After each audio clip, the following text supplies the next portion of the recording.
Going to get going here today. If you're wondering what that little countdown is, you'll see that every day in here. Record my lectures beginning to end every day. And what I have up here is a tablet PC that enables me to write on the screen. So as we talk and everything and go through notes or whatever, I will annotate those notes or whatever. And once class is all done, I go ahead and render those videos and upload them to YouTube, and then link them to our D2L course. In addition, anything that I write on, any documents that you see up here, are also uploaded to, are saved as PDFs and then uploaded to D2L as well. So again, sometimes students that come in here for the first time wondering what the heck is that all about, just giving you the heads up or up front as to what I like to do. You need a copy of the syllabus and one of these cards here if you've just come in. So that's kind of what that's all about. And what I'll say here before I'm even introducing myself, don't let that give you the idea that, great, he records all the lectures, he uploads them all to YouTube and D2L, I don't need to come to class. Nothing could be further from the truth, because chances are if you don't want to come to class, you probably want to even less listen to or watch those videos at home. It doesn't happen. And if you talk to any students that have taken classes, college classes in general, they'll tell you attendance is important. I hear it a lot from my former students. If you want to ask, you know, how do you succeed in here? And I don't remember if it was this class or it was one of my other ones where somebody posted something on D2L already and said, what are some characteristics of successful students? Number one at the top of the list is going to be coming to class on a regular basis. So again, it's up there though in the event of perhaps you being sick someday, or maybe you have a child to care for at home, you have a dentist appointment, something like that, something where you can't make it here that one day, and then it is available as a substitute. But again, it's not a substitute for coming to class on a regular basis. So that said, my name is Lance Lund, and students always want to know how I prefer to be addressed. If you're comfortable calling me Lance, I'm fine with that. If you're comfortable calling me Professor Lund, I'm fine with that. Mr. Lund, that's fine. We have a small class. We only have half the seats full. There is a second section that was attached to this class that didn't get opened. So we are lucky then that we have a small class, and I am going to do my best then to learn your names here, particularly since I don't have you in lab, and lab is where I usually learn names, but I am division chair this year, and as a result then I've been taken out of my labs, and one of my colleagues will be teaching the labs in my place. So, and he's been here for like 10 years or whatever himself. Christopher Lutz is your lab professor, and so we'll be splitting up the duties.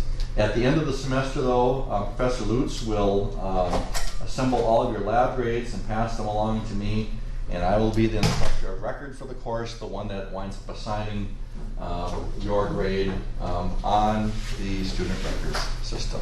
Right, if you're just coming in, you need a syllabus up here and one of these element cards.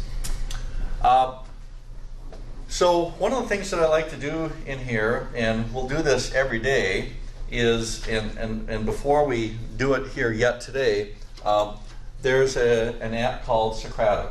And you will need this downloaded and installed on your mobile device. Today, probably about halfway into the class, we'll pull those devices out. You need to have it downloaded by that point. If you don't have a mobile device with you or a laptop with you, something you can do, bring it with you next time. And if you don't have anything you can bring to class, talk to me after class, and we will try to get you set up with something that you can use during class to respond. But what the Socratic app does is it's, and you'll see here, it's a system where I can put on some multiple choice questions, true false questions, open answer questions and such. We'll be talking about things in there.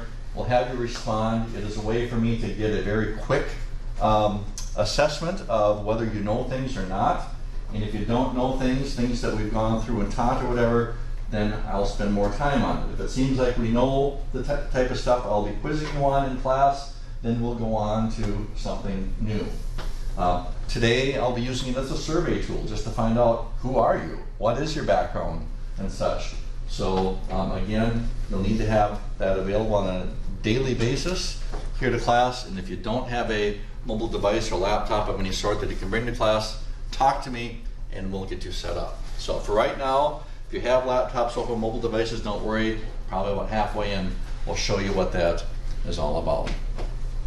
Okay, this class uses an e-text in Mastering Chemistry. This is something new to me. It is new to Anoka Ramsey. It is new to the Minnesota State College's system. It uses something called inclusive access. And inclusive access is a deal where we have, not we, just me, but the entire Minnesota State system has reached a deal with various publishers. In our case, it's Pearson, where instead of paying $300 some for a textbook, we pay for this on a semester by semester basis. And I don't know yet, have you seen, I know we were looking at it this morning, did it list the price or anything there? It did not. It did not. What happens though is it winds up getting billed to your tuition bill, and again, it's not something that I am forcing upon you. It's an agreement that the entire Minnesota State system has made with the various publishers and vendors to do this, rather than going to the bookstore and buying things, and as a way to try to cut down on cost to students and paper and such. Now, some of you, like I always bring with, I have 2 iPads, and I bring them with, I bring my old one to class in case I bring spill chemicals on it or whatever.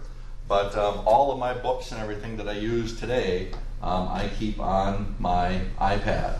But you can also access your textbook on your smartphone. You can access it on your laptops, on the desktop computer. You can access it on all the different platforms.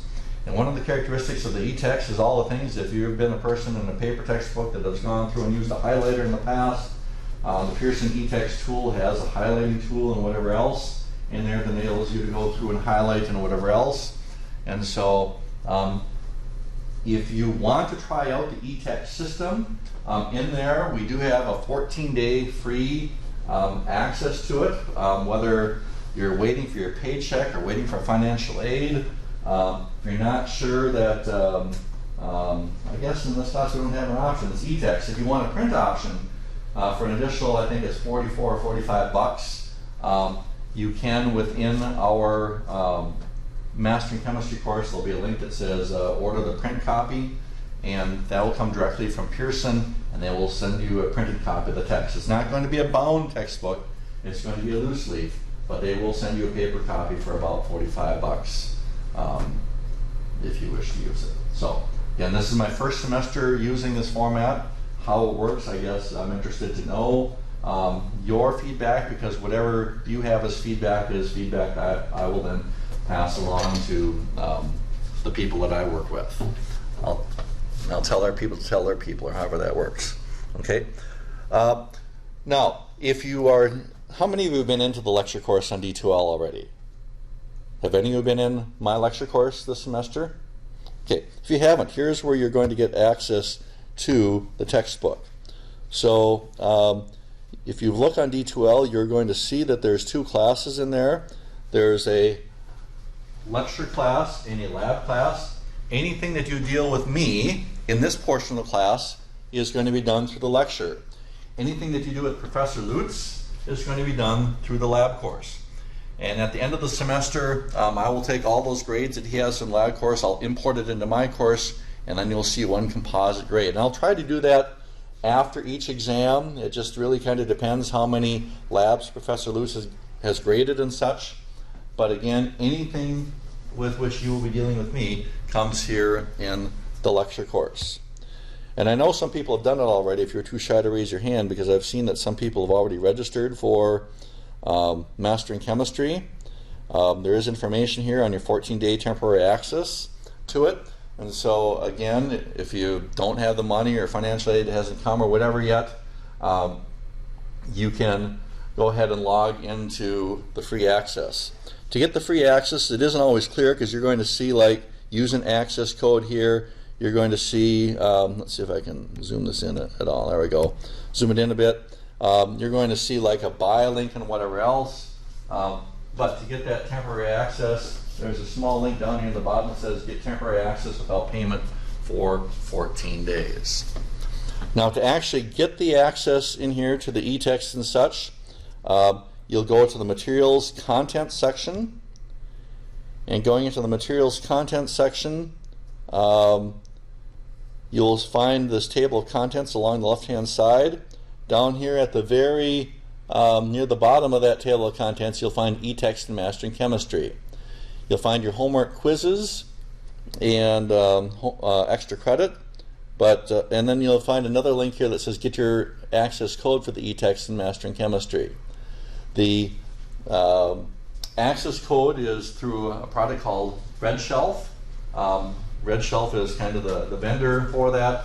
They will make sure then that as a part of this inclusive access program, that not only do you get that access code, but that your tuition bill will be billed for this amount. And then from here, where you have to get access code for e-text and mastering chemistry, the next link down below here is your e-text and mastering chemistry, and that's done through the Pearson MyLab and mastering link. If you click on that, that'll take you to a page. Now what will often happen, and it's not going to happen to me because I've been through this already, but in particular, if you have a Mac, how many use Macs at home? Do you? Okay. Now Mac, Safari on a Mac doesn't play well with it. It does play well. It will work with mastering, but what will happen when you open it up for the first time, and this works for me, is that you're not going to get this tab to open, but you're going to see a little thing pop up on your menu bar up here that says something is prevented from opening, and mastering chemistry depends on using pop-ups, and so you'll have to disable the pop-ups for the mastering chemistry website. And there's one more setting, and I bring that up down below here. I think I have to go backwards. There'll be some information I provide under the links. It also, Safari, the one good thing about Apple here, and I have my own Macs at home, is that they do respect your privacy. But if you have website tracking website tracking enabled, then you're going to get another page that's going to see basically you can't view this page. So then you will have to disable that setting as well. And so I have that information if you work with Safari. Chrome is a little bit more invasive. This is a Google product. It does invade your privacy a little bit more, but Pearson does recommend that you use the Google Chrome browser because it does work a lot easier with the mastering chemistry product. So that's a little bit of background on the e-text and mastering. Once again, you get the access code. This is where you are going to wind up saying, yes, I agree to getting it billed or whatever for it. That's done through Red Shelf, and then the e-text and mastering chemistry is on this link, then clicking on the Pearson MyLab and mastering. So any questions on that piece of the course? Any questions? All right. So now, as far as the rest of the stuff goes, we're going to look a little bit at the syllabus here and go through this. We're not going to go through every single item in here, but we'll go through some of the highlights on this. Let's see, here we have it. In order to come into this class, you have to have had some chemistry in the past, either our Chem 1020 course or Chem 1050 course or high school chemistry. If you're coming in here and this is your first chemistry class, what I can tell you is that those that have tried it in the past some have passed, many have not. Okay? Everything that you need to know about chemistry is taught in this class, but there are some things, for example, like you'll see here today, you're going to be expected to read sections on your own. They'll go through very quickly. You'll have to go through that on your own because, again, we'll spend very little time with that. and if you've had a previous chemistry class, that stuff that we're skipping in class is going to make a lot more sense to you than if you have never had a chemistry class before. You also need to be, let's see, I think it's Math 0250 is the equivalent of 2 years of high school algebra. You need to be ready to be placed into either college algebra or pre-calculus by taking that Math 0250. We do recommend that you have had Math 1200 or its equivalent as a part of this course. Now, it's not so much that this is a math course, but if you've looked ahead at all, if you've been in a chemistry class, you know that we have a lot of math that is involved. We often say that math is the language of the sciences, and so without that math background, your chance for success in here is very greatly diminished. In fact, we find out that math is a greater predictor of success in this course than your previous chemistry background.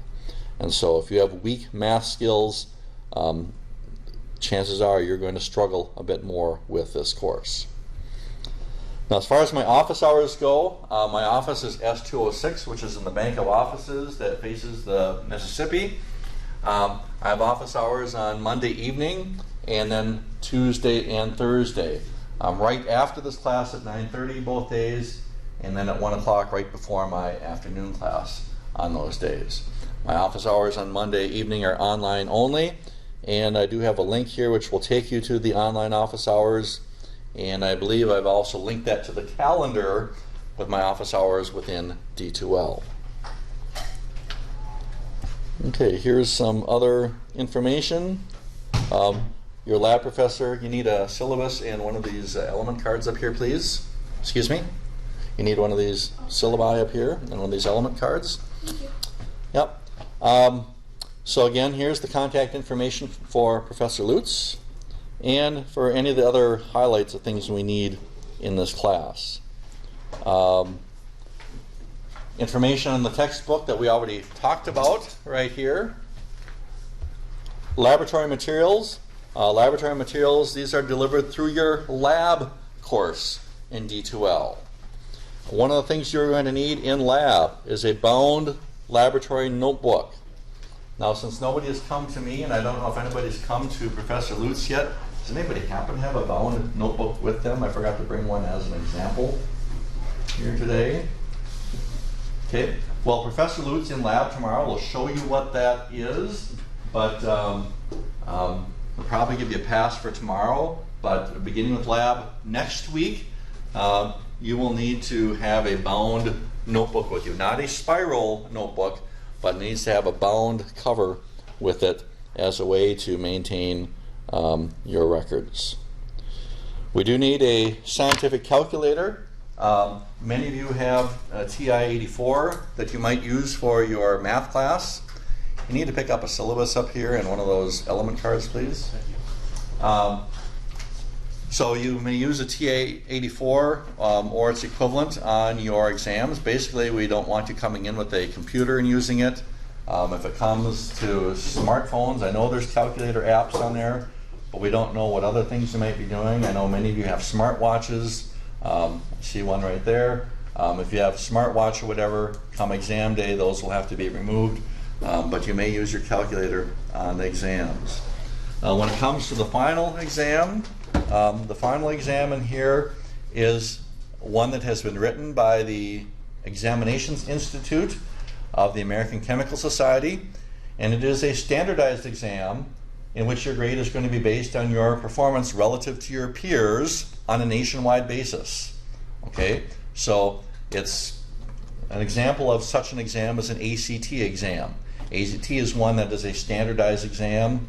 The exam that we'll be giving in here for the final is a standardized exam. And so again, your performance on that exam, your grade is going to depend upon how you perform on that exam relative to your peers on a nationwide basis. Students that perform well relative to their peers are going to get a higher grade on that exam. Students that perform poorly relative to their peers on that exam will get a lower grade on that final. When it comes to that exam, we are limited in scope to the types of calculators that we'll be using, and so you can only use non-programmable calculators like this 2-line one. I'll have some of these available, but if you're thinking ahead and you don't yet have a calculator, I'm not planning on taking any more advanced math class in here. One of these $10 type calculators would suffice for there, but at a minimum you should be able to do logs and scientific notation on your calculators. But you should have a scientific calculator here by the next class. So by Thursday in here, have your scientific calculators with you. If you don't, I have a few that I do loan out for collateral, but you will want to make sure you bring your own calculator so you learn where your buttons are. So I'll be showing you a few tips and such on how to use those. As far as tutoring goes, we do have tutors available here at the college. Our peer tutoring is available free of charge to students. We have both peer tutors and a professional tutor down in the lab. The peer tutors are people just like yourself. They are students here. They are students that have taken this course before. We have tutors. I think the Academic Support Center is open from 8 a.m. to 8 p.m. or maybe 8 a.m. to 7 p.m. It's like 11 or 12 hours a day. And so peer tutors are always available during their open hours.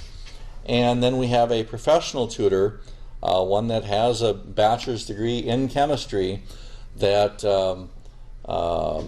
is there for kind of more intensive one-on-one tutoring if you need that available. In addition, we do have online tutoring that is available. The online tutor is available 24/7. That is available through tutor.com. And if you're looking as to where that is in D2L, you're going to find that if you go to the main page of our D2L course.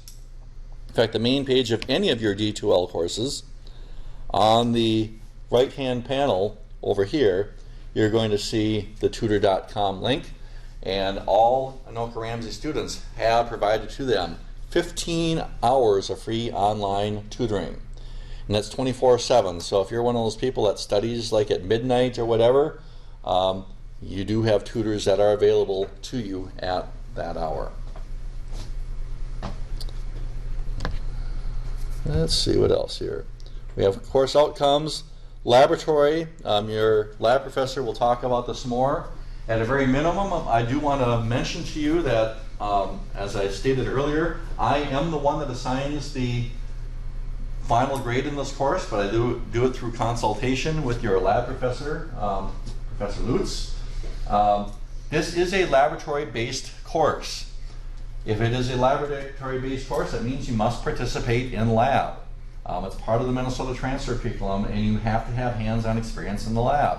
If you miss a certain number of labs, it will start affecting your grade in this course, because then you are not participating hands-on in the laboratory, using the lab equipment and whatever else. So this is a department-wide policy that we use, and that is if you miss 3 labs in this course, no matter what your grade is, if it's an A, it's going to be dropped down to B. If you're getting a B, it's going to be dropped down to C. So again, you'll drop 1 full letter grade by missing 3 labs. If you miss 4 labs, you'll have your grade reduced 2 full letter grades. If you miss 5 or more labs, you will fail the course. Again, that's like missing 1/3 of your labs, so you're gone. Then in the lab project, I know you haven't had lab yet. If you happen to look at the syllabus or whatever in advance, you'll see that you'll be spending 4 weeks in the laboratory on a lab project. Since you're spending 4 weeks on that lab project, it's going to count as 4 labs. So basically, if you miss that lab project right away, that's the equivalent of missing 4 labs. Your letter grade in here will be decreased by 2 full letter grades in this course. Conduct and attendance. It does talk about cell phones and such here a bit. We will be using our cell phones for doing these activities with the Socrative Student app. In fact, if you came in late today, you need to have the Socrative Student app downloaded and installed on your mobile device, so let's pull those out if you did come in late and get those installed. We're not going to use it yet, but again, get it ready so we can use it. If you don't have a mobile device on your laptop, we will be using Socrative.com. But ordinarily, when we are working with Socrative, I expect you to have your phones out and using them to do it, but when we're not doing it, those mobile devices should be placed away. It's distracting, especially if you're sitting in the front texting or whatever on that, and it's distracting anywhere. But if you have an issue where you gotta be, if you're compelled to look at your phone constantly here in class and text or snap or whatever you guys do these days, I don't want to displace anybody in here, but I typically say the back corner is where those people need to be. So if you're a person that can't keep your hands off your phone, like that set of 4 chairs back there will be reserved for those people. I mean, you can sit there, but you may wind up with the people that can't keep their hands off their phones as well, okay? And if you don't want to be distracted by that, and sit elsewhere. And if anybody notices people that can't keep their hands off their phone and distracting you during class, let me know, and we'll have those people sit kind of back here so they can distract themselves back in this corner. Okay? But we will need them out for when we do these activities. We did talk about attendance here in a bit. I don't take attendance in this class per se.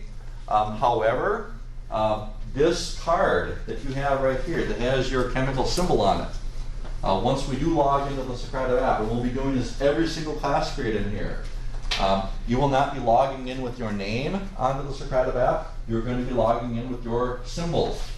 And so what this will enable me to do is not only, when we talked about the Socrative here earlier today, not only will I be able to get an immediate assessment of how we're doing as a whole as a class, after class, can go back and see, oh, was so-and-so here for class, because I will be able to check to see whether or not you logged in with your symbol on that Socrative app activity. Now, you don't get marked down any points if you don't come to class and don't log in. However, what it does tell me, for example, if you wind up scoring a 30 out of 100 on our first exam, and you tell me you've been coming to class every day, I can go back and look at the Socrative app, and if you only log in one out of the 6 classes for that exam, that's telling me that you probably weren't there every day. So that's how I use that information. So I don't take attendance per se and mark you off or grade you on the attendance, but I do use it if you come to talk to me about your grade in here, and I want to see whether or not you've been attending class or not. So that's how I use these things.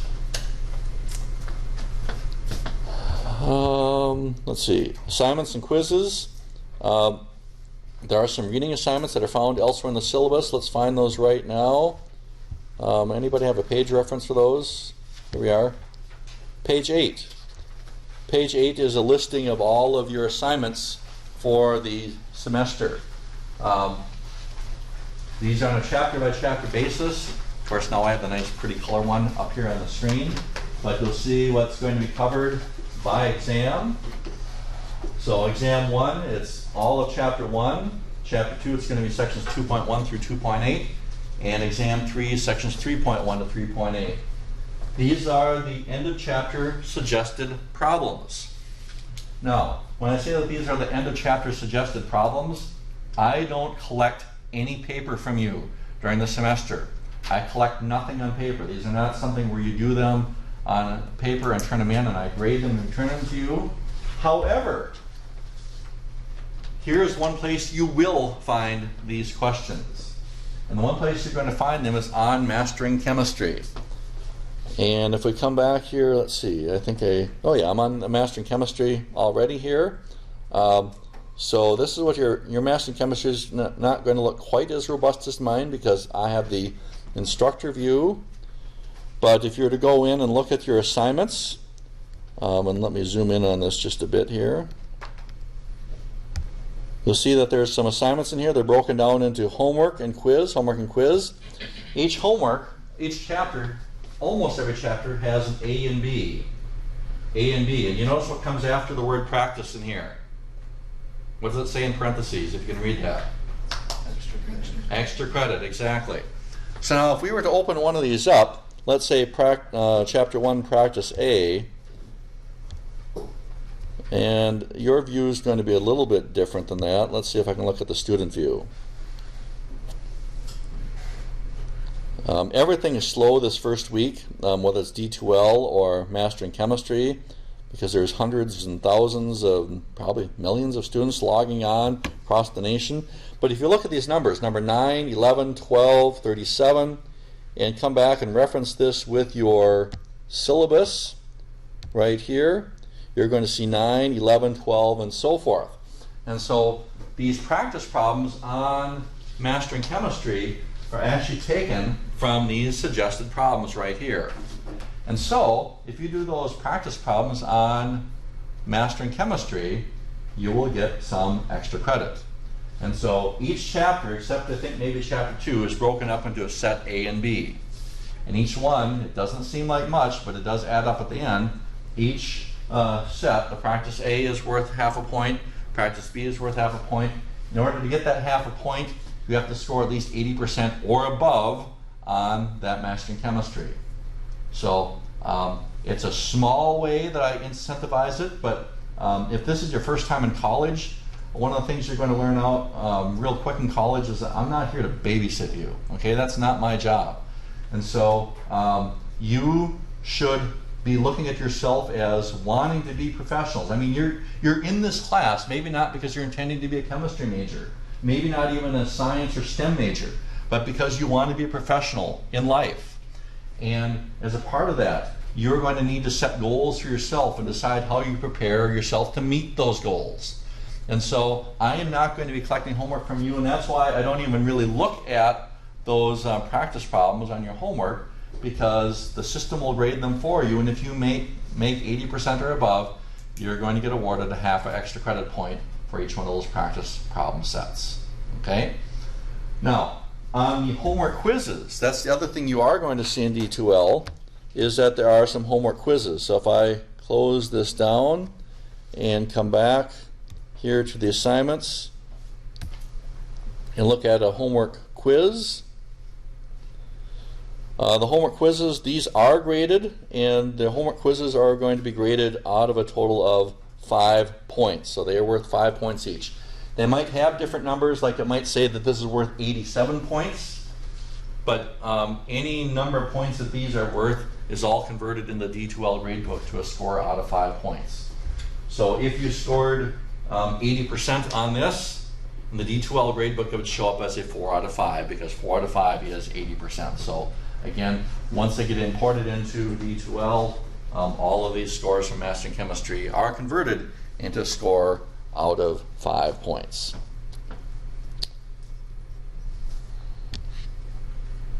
So there's your homework.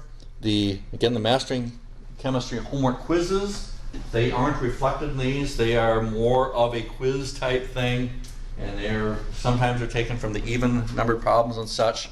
But what you will find is that if you were to do these problems out of the text, and these again are at the end of the chapter, you'll find that all of the odd numbered problems have answers in the back of the book.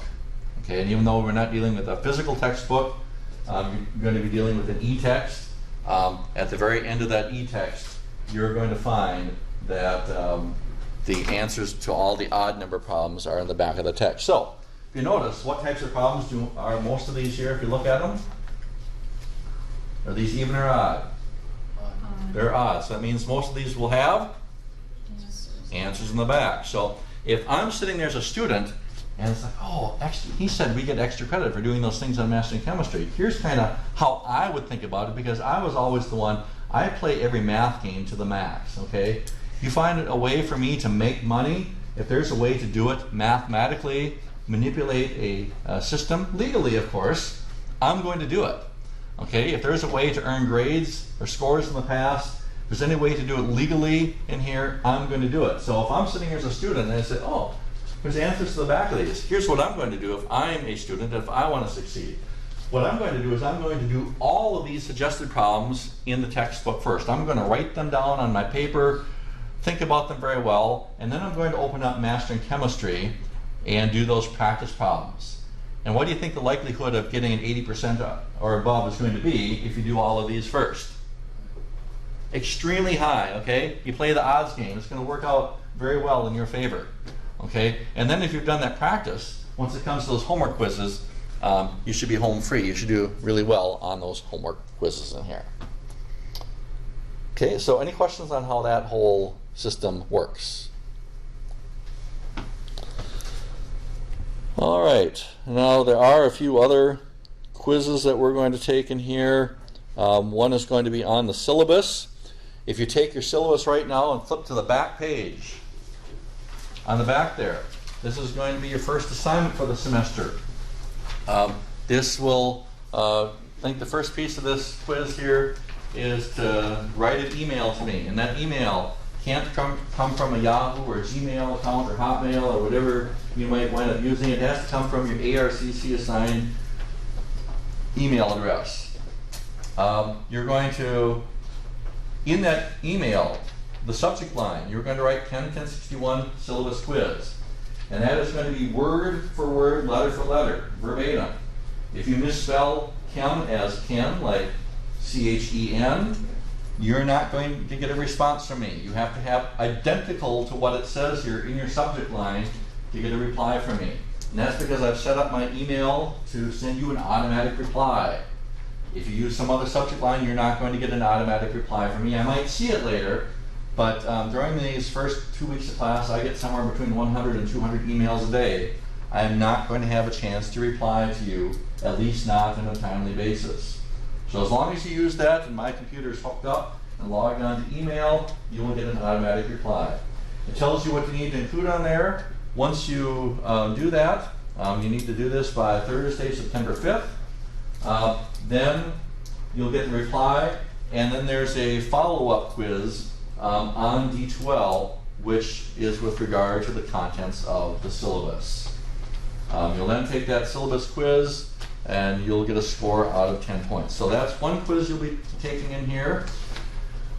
Second quiz that we'll be doing in this class, let's see, here we go, quizzes, blah, blah, blah. Somewhere here it says there's another quiz. There are at least 2 quizzes. These don't include the Mastering Chemistry homework quizzes. The other one is going to be an element quiz. And that element quiz, I think my secretary put one of these in. Yes, there is. If you open up your syllabus packet, you're going to find a periodic table in here with, on the flip side, some conversions. Now, this sheet right here is something you will be provided to use on every single exam and quiz in here, with these exceptions. This will not be provided for you on your element quiz, and this one will be covered up. And it's not going to be provided for you on the final exam. Final exam, there will be a periodic table and conversion sheet supplied for you, but it will not be this set. And we'll be talking about which conversions and periodic table will be provided. But when you look at this, you're going to see that there's some elements that are highlighted in gray. And the ones that are highlighted in gray here are the ones that you are responsible for memorizing. Okay, you need to learn the ones that are highlighted in gray. And when I say learn them, these are the 2 things you need to learn. Number 1, you need to learn the correct chemical symbol. And as you look at the symbols, for example, if I were to write this down here, if I wrote down this and I wrote down this, what does this here represent? Cobalt. Anybody know what this one here represents? Come on now, if you had chemistry, this is a no-brainer, yes. Carbon monoxide, yes. So what is the difference between these two? What's the difference between them? Yeah, this one here's a compound, this one here's a compound, this one here's an element. And how do we tell the difference between them? Compounds are made up of 2 elements. Yeah, but just simply looking at it, how do you tell the difference? Right. So when you write out your chemical symbols, what's going to be important? What do you need to pay attention to? Capitalization in your proper case. So notice that all your chemical symbols, the first letter is always capitalized, the second letter is always lowercase. If I can't distinguish between your case, it'll get marked wrong. Or if you write all lowercase or all uppercase, it'll get marked wrong. You have to distinguish between case.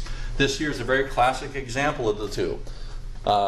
C with the lowercase o is cobalt, but a capital C and a capital O is carbon monoxide. One is a poisonous gas, the other is a silver metal. Very, very, very different materials. So again, yes, case is going to be important. So the chemical symbol is one thing you need to know with proper case. The second thing you need to know is you need to know the name of the element with the correct spelling. So again, you need to know the chemical symbol with the proper case, and you need to know the chemical symbol.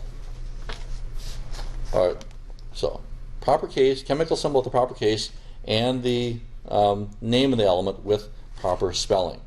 Now, you haven't purchased the e-text yet, but what you'll see is that in those introductory pages of the e-text, you will find where they are spelled, but there's also a link at the bottom here to webelements.com.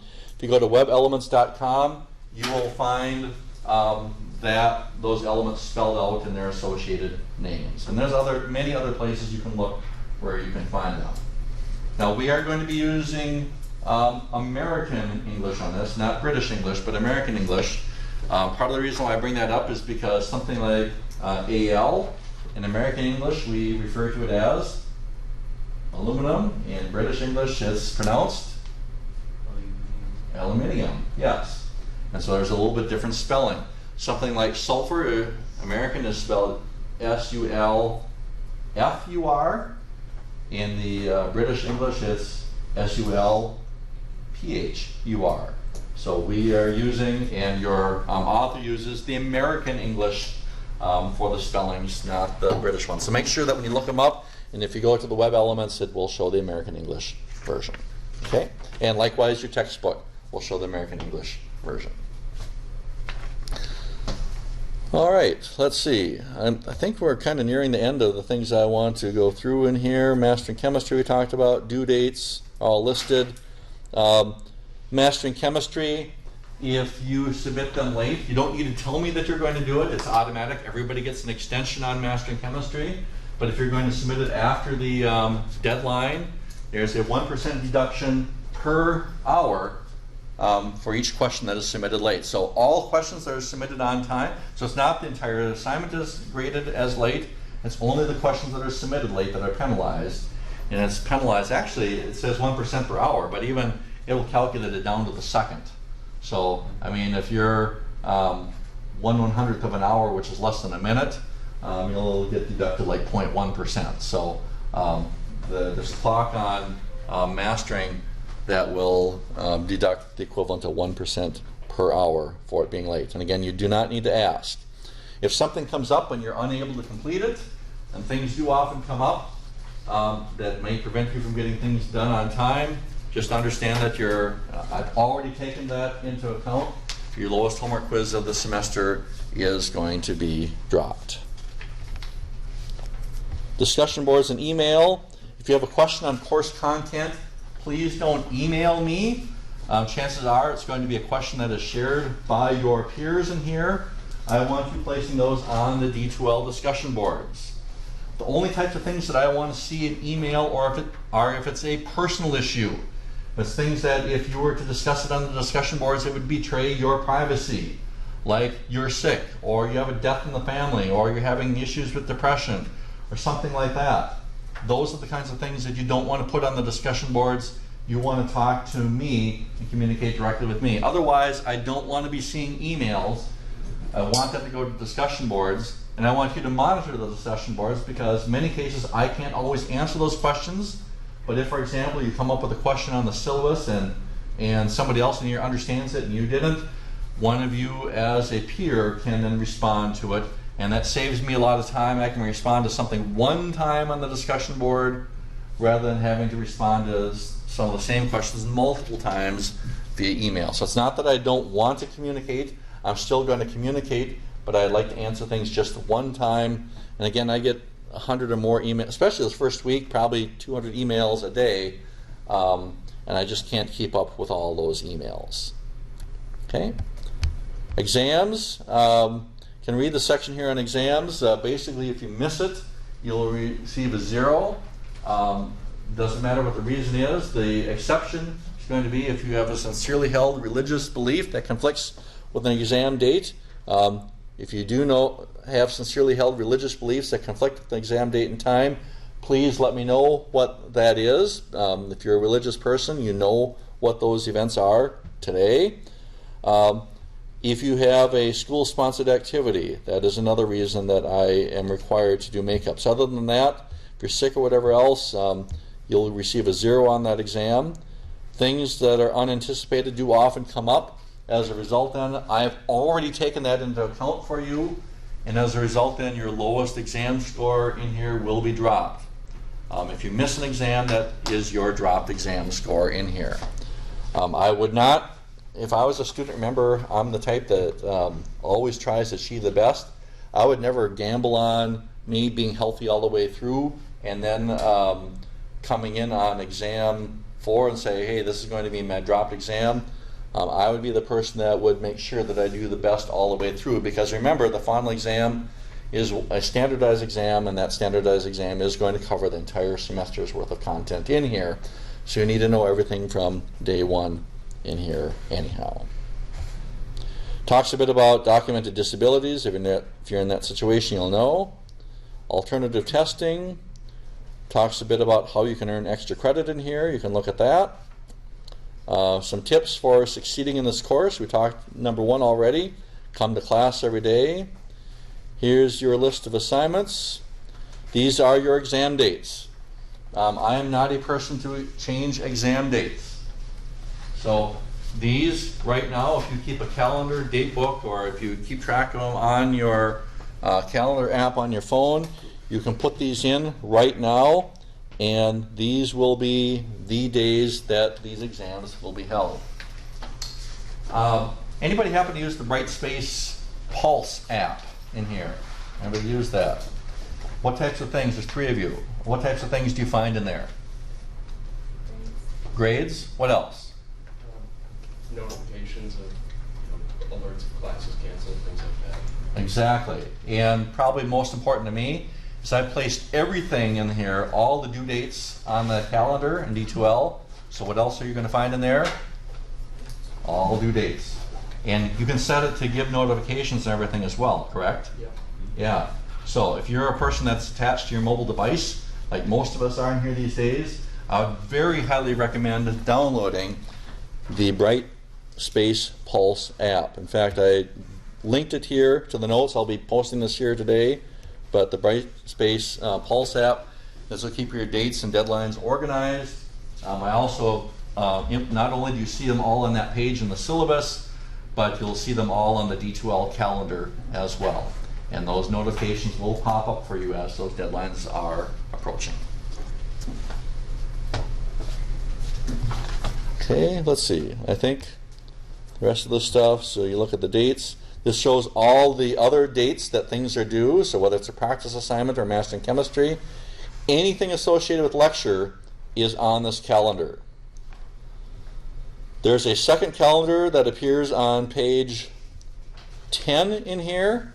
That second calendar will tell you which days labs are going to be performed. Everybody in this class has lab on Wednesdays, and I believe it's at 8 o'clock, is that right? Okay, so again, that's Professor Lutz, that's not me. But Professor Lutz will talk about this lab calendar, lab schedule in lab when you meet with him tomorrow. There's a place for you to keep track of your grades here. Grade on a 90, 80, 70, 60, A, B, C, D, F system. If you ever want to know where you stand in this course, like if you ask me what your grade is, I am not going to tell you what your grade is. And the reason why I'm not going to tell you what your grade is because you're in this course for a reason, and that is you're intending to be professionals. You have no other reason to be in this class. Okay, you're not taking this for fun. Okay, so if you're in this class, we're going to be doing math in here. If you can't figure out how to calculate your grade with this information, my advice is then you probably don't deserve the grade that you want. Okay?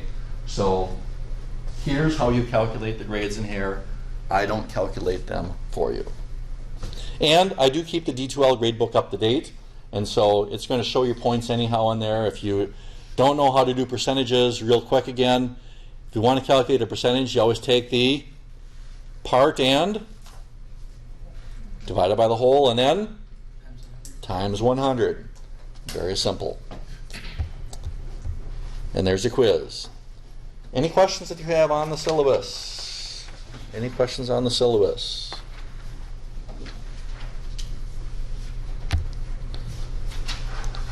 Okay, we talked about your elements. Spelling is going to count. And that's because, for example, if we look at something like this, I need to zoom this back in. Here we go. If we look at these two here, I'm going to move this over just a tad.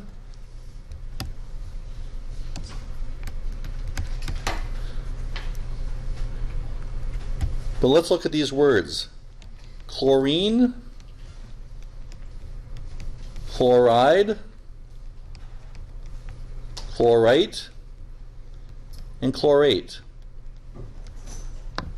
And notice how as we go from one to the next to the next to the next, they all differ by one letter. And if we're dealing with chlorine, we're dealing with Cl or Cl2, and you'll know the context in which we use it. If we're dealing with chloride, what is the formula for chloride? This is Cl negative. Chlorate is ClO2 negative. Chlorate is ClO3 negative. Okay? So this is why spelling is important. Sometimes the difference in one letter conveys a different meaning about its composition. Okay? So these are what I plan to go through here today. Any questions on these items? All right, let's pull out the mobile devices, or if you don't have a mobile device here, pull out your laptop. You should have your Student Socrative app. Let's get those out, and once you get in there, it's going to ask you for a room, and the room that you're going to enter is Chem Lancer, and this will be the room that you're going to enter every day. Chem Lancer is me, by the way. I haven't trademarked that name yet, but if you look for Chem Lancer on the web, you're going to find me. You'll find my my Facebook page. You're going to find some videos. I've put up my entire video library on YouTube and stuff. So I'm Chem Lancer. But you go to the room Chem Lancer, and then it's going to ask for your name.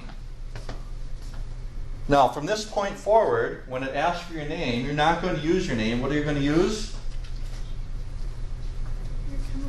Your chemical symbol. Exactly. So when it asks for your name, put in your symbol. And is it asking for your name? I haven't even checked to see yet. Yes? Okay, and is it looking like this page now? You're seeing this page, right? Okay, so I have some demos here that we're going to start out with. And I'm going to put on some eye protection here. And in these two burettes, I have some liquids. One of these two burettes contains water, and one of these two contains a substance called hexane. Now, I'm probably sweating a little bit, and because it's rained and stuff overnight, this is not always a demo that works well. Another thing that happened is that one of our new hires here turns out is extremely allergic to latex. And so this is a demo I used to use with latex balloons, and I'd rub it in my hair and put it in here, but you're going to find that we removed all latex from this floor here for this academic year, and as long as we have this person employed, we'll be continuing to do that. So instead of rubbing a balloon in my hair, and I forgot my comb today, I tried to find another substitute, so I brought with a 2-liter bottle, and I don't know that this is going to work. But what I'm trying to do is I'm trying to build up some static charge in my hair. Now, many of you can't see this, so I'm going to ask that you move a little bit closer here to this if you need to. There's going to be a stream of liquid. If you can't see the stream of liquid, then move a little bit closer. So try this out here, and we'll put it up next to this stream of liquid. We don't see anything interesting happening on this one. And now if I put it up next to this one right here, you might see as I approach this liquid here, this liquid's being bent towards the 2-liter bottle. Again, I usually do this balloon. The balloon works a lot better. So the question is, which of these burettes contains water? Which of these burettes contains water?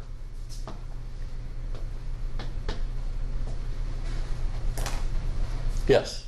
It won't let me log in because the connections are so slow. Okay, so there's a couple things. First of all, are you using the Wi-Fi network in here, or using your cell phone network?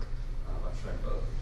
Okay, and this is one of those things I forgot to do. And sometimes it happens. If that happens, that's okay. But I recommend hooking up. Our Wi-Fi hub is up here in the ceiling. It's the one with the blue light right up here next to the projector. You should be logging on to the StarLAN network, not the DS network. So I don't know which network you're on, but you should be on the StarLAN network, and you should be logged in with your Star ID and password. And make sure that's correct, because I don't log on to that. But if you're a student, is that the correct advice? And when you use your Star ID, is it just your Star ID, or is it Star ID at go.minstate.edu? Just the Star ID. Okay. So go to the StarLAN network, Star ID, and your Star ID password. Okay. And if that doesn't work, we'll talk after class, see what we come up with for a solution. All right. So let's get your answers locked in on this, please. We'll see how you did. We'll count down. 5, 4, 3, 2, 1. Looks like we were 50-50. The correct answer, though, is actually the one that was on the right. Is the one that contains the water. Now, coming in here, if you had some chemistry, you may have known that. You probably should have known that. In case you've forgotten that, this is one of those things we'll talk about this semester. This one here is water. Again, this works better with a latex balloon, but this is also one of those things that you can demonstrate at home. If you have a balloon or a comb, run it through your hair or a brush, and if you bring it up next to the stream of water, right here, you can see here how this bends towards this balloon, or towards the see, I'm used to using the balloon for this demo. It's a lot more dramatic with the balloon, and it's definitely a lot more dramatic in January when we do this, and the air is a lot drier. But anybody know why the water is attracted to the comb? Go ahead. Water is polar. Water is polar, exactly. And we'll find out then that this hexane here is one that is classified as nonpolar. Okay, so now if you don't know that distinction today coming in, this is a distinction we'll be talking about throughout the semester and how we determine the polarity of molecules. Okay, here's question number 2. Does water conduct electricity? Your choices there are yes, no, unsure, or it depends.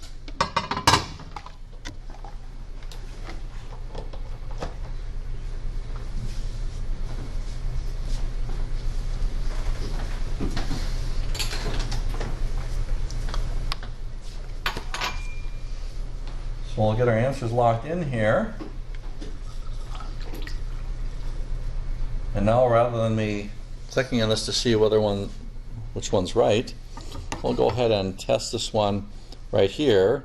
And by the way, how does this thing work? Let's see here if I have a spatula. Here we got one. I'm going to need these anyway. So if I take one of these spatulas, let's see if I have some paper towels in here. I don't normally teach in this room, so I don't know anything as that. But if I plug this device in now and take this metal spatula and complete the circuit, we see that the light bulb goes on. And so now if I take this water right here and check this out, we see that water itself does not conduct electricity. Now, some of you said it depends. Those that said it depends, why do you think it depends? If there is more iron within the water, then it's more likely to conduct electricity. Yeah, it's not just iron. Ions. Ions, exactly. It has to contain some ions that are in there. And so I didn't say anything about ions in there. I talked about water. So water by itself is a non-conductor of electricity. Now, one of the ways that we can make it conduct one of the ways we can make it conduct electricity, they must have cleaned out the DI water lines during the summer. You're going to learn this once you get into the lab, but there's two different taps you're going to find in the lab. The metal ones, which contain tap water, and these plastic ones which contain deionized water. The deionized water is one that is purified. And so what I'm going to do now is into one of these, I'll place the sugar on your left, and I'm going to place the salt here on your right. I'm going to go ahead and add this to the beakers. We'll put again the salt in your right, and we'll go ahead and place the sugar here on your left, and we'll go ahead and mix this up to dissolve the sugar. Clean this off, and we'll mix this one up here to dissolve the salt. And I don't remember if this is my next question on here. Let me see what I have for my questions. They're still in here. Here we go. They're not on there. So let's go ahead and try out the salt and see what happens with this one. Oh, this isn't salt. What is this one? Sugar. All right. Here's the sugar. How many think that sugar will conduct electricity? How about salt? When I try that one, how many think salt will conduct electricity? Okay. We'll try the sugar. See, now some of that chemistry is coming back to us. Here's the sugar. Does not conduct electricity. And we see, did I say that wrong again? I don't know. This one here is sugar, and this one over here is salt. And we see that this one here does conduct. And we do have a name. Not only does it contain ions, but if it is a substance that conducts electricity when dissolved in water, we have a name for that type of compound. It's called? Solution. Well, it's not just a solution. They're both solutions. It's called an electrolyte. So an electrolyte is a substance that conducts electricity when dissolved in water. Now, you've probably heard of electrolytes before. Where have you heard of that word? What's that? In Powerade. Powerade, sure. Or Gatorade, okay? And what type of situations are you recommended to drink Powerade or Gatorade? When you're dehydrated? Okay. Well, if you've ever tasted like Gatorade or Powerade before, it tastes kind of sweet, right? So you might think, oh, well, sure, that contains some sugar. But really, what it is, Gatorade and Powerade, is something that contains salt. And it's used to replace your electrolytes. Now, if I were to go ahead and drink this here, it's not going to taste very good because, of course, it is salt. So how do you get the salt down? You add a little bit of sugar sweetener to it and makes it a lot more palatable. But the Gatorade replenishes your electrolytes and basically contains that salt. And you need electrolytes in your body because you have all sorts of electrical signals in your body, like your heart beating and your brain signals, your nerve signals going to the brain and such. All right, let's learn some information about you and your peers. Now, this is where you're going to be honest. Have you previously taken a chemistry course at any point in your life?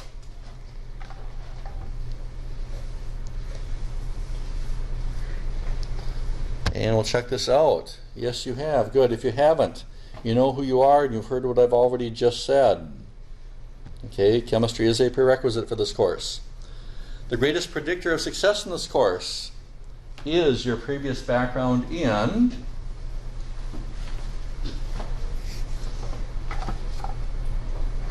we'll count down 5, 4, 3, 2, 1. Interestingly enough, it's actually your previous background in math. Your chemistry background is important, but most of what you need to know about chemistry you learn in this course. We find out that students that have a weak background in math are the ones that perform the poorest in this class. I'm curious to know how many of you are planning a STEM-related career. By STEM, we stands for science, technology, engineering, and math. So we'll check this out here. Looks like some of you are, some of you aren't, some of you aren't sure. Okay, most of you are though. Oops, next up. There we go. How many of you are planning a career in the health sciences? And this is vague, but you might consider veterinary, pharmacy, chiropractic, medicine, all those things, nursing. Almost half of you are. Okay. How many of you are taking this course to satisfy the Gen Ed requirements?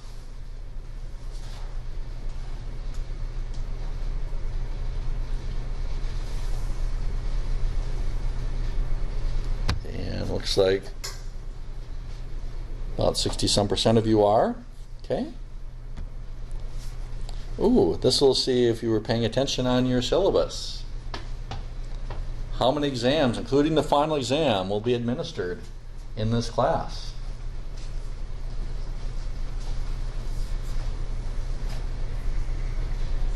We'll count down. 5, 4, 3, 2, 1. Yep, there will be 5. There's 4 one-hour exams plus the final makes 5 altogether. Now, lots of students in the past have asked me, now how many students usually pass this class? So on the average, historically, we're talking about, and this, my percentage is pretty close to what my colleagues are in this department. And you can always talk with a neighbor on these. What do you think it is?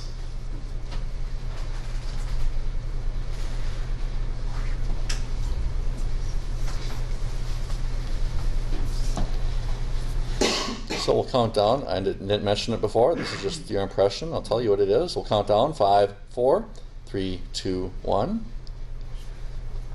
Is about 70%. Okay? So if we look around here, we have 24 people in here. On the average of those 24 people, about 18 of you will pass with a C or above if it's an average semester. Now, again, increase your chance of success. Number one thing is to... What do we talk about first thing today? Show up. Show up. Exactly. You don't show up, that's an indication that you probably aren't going to do very well. So for a given class, what is the largest percentage of students to pass Chem 1061? And these are my students now in the past. What do you think the largest percentage is to have passed before? So we'll count down. 5, 4, 3, 2, 1. It is 98%. In fact, that class was in this room. I think that was the last time I taught in this room. It was a 1061 class. I had 48 students, and 47 of them passed with a C or above. And those are the ones that are on my Facebook right now. All right, and they are. We have one that is graduated top in his class from the Air Force Academy. It has a photo of him shaking hands with former President Obama, and is now in Harvard Med School. We have some that are going on to be neurosurgeons. That was a very impressive class, but that is the one that I had here with 98%. And one of them is now teaching a class up on our Cambridge campus. Right, what do you think the smallest percentage of students is to pass a Chem 1061 class? And this is with me.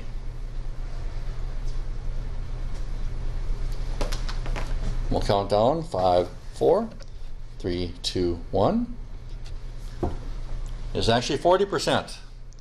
And that was a class of 48 students. At the end of the semester, of those 48 students, there were about 20 that passed that course.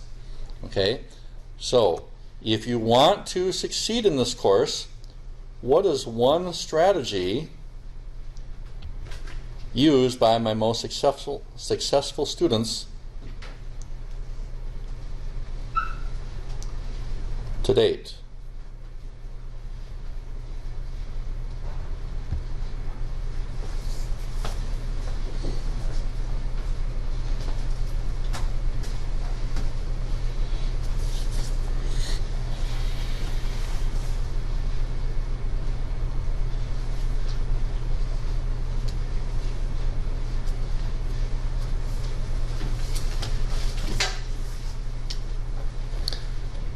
go ahead and show these answers. We'll count down. 5, 4, 3, 2, 1. Great. Do your homework. Wonderful. Another one, ask questions. You've done that already. You've been asking, show up to class and participate. You've been doing that. Study. Exactly. Perfect attendance. Wonderful. Study. Show up. And these are all pieces of advice. If I were to ask my former students, the ones that have succeeded, these are exactly the things that they will tell you. In fact, they had a whole show on this. I don't listen to WCCO anymore, but I used to, and I turned it on here the other day. They were talking about students going back to school. I think there was a state fair thing, and in the whole thing there was the 7 things that students can do to succeed, and I think you've pretty much hit every single one of those items that are in here. Basically, come to class, study, do your homework, and such. Ask questions, go to office hours, get tutoring. Don't wait until you fail that first exam to get your help. You should recognize before you get to an exam, if you're struggling with stuff, to get some help.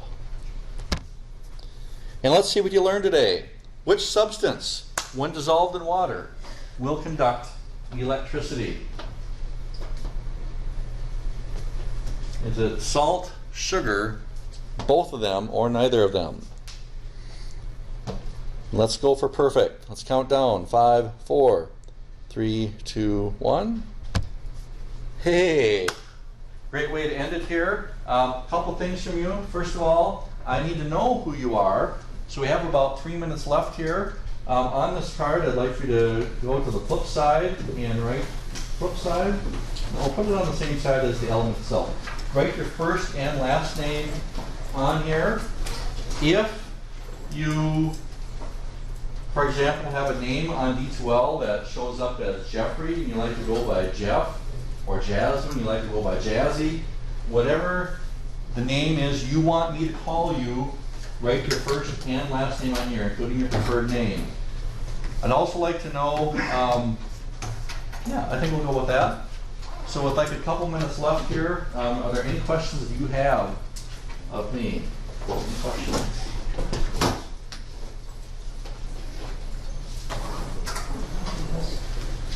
All right, well, welcome to Chem 1061. I will take those cards here as you leave. We'll see you in here on Thursday. Don't forget your lab. It's tomorrow with Professor Lucas.